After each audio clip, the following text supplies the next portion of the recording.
Here we are on March 18th, and there's a moderate wind blowing. I had just noticed that honeybees have been visiting this spring blooming witch hazel, not the native witch hazel, which, as you know, blooms in the fall, but this one that somewhat resembles forsythia when it's in bloom.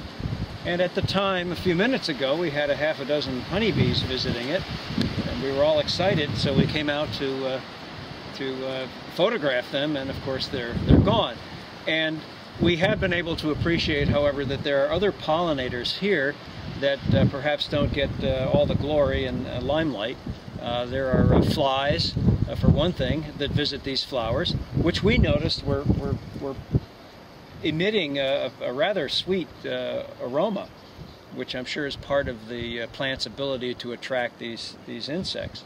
And so the honeybees have been clustering and waiting all winter like the rest of us for spring to come.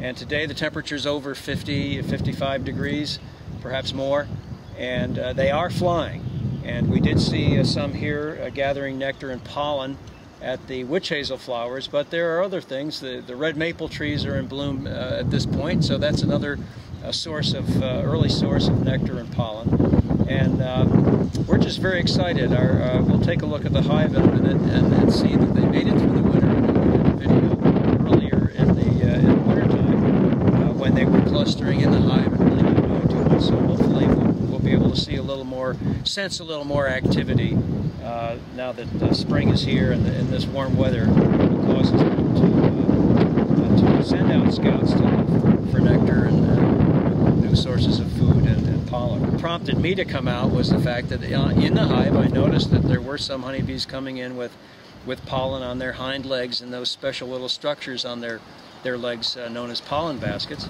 And it wasn't the bright pollen that you find perhaps later in the summer. Different plants have different colors of pollen, so this was perhaps a little dark. We're standing at the entrance to the hive, the opening through the wall of the museum, and we didn't have too much luck with the witch hazel. However, you can see that bees are coming and going, and the thing to watch for are the honeybees that are coming back in from foraging. And if you're quick, you might. There's one that has pollen on its hind legs, and that was yellow pollen. Here comes another one. I don't think that all of the bees are getting pollen.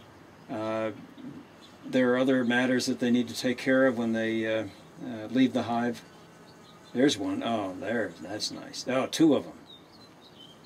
Bringing in pollen, starting that whole summer cycle of pollen collection and nectar collecting and converting the nectar to honey.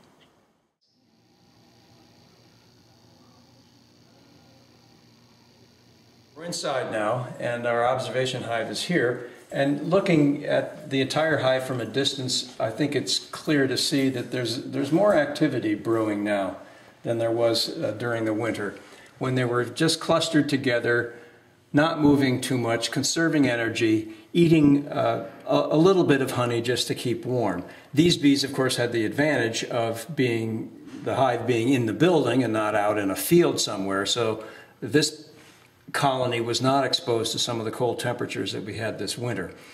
Cold air could come in through the entrance, but that would be about it. Now, as we take a look at the hive, if we focus down lower, we might see where the bees are coming in there. And he's doing the little bee dance. There he is. See the little wiggle dance, wiggle waggle, to communicate with her fellow workers, should correct myself, and let them know where that source of nectar and pollen is located. Nice example of that communication there.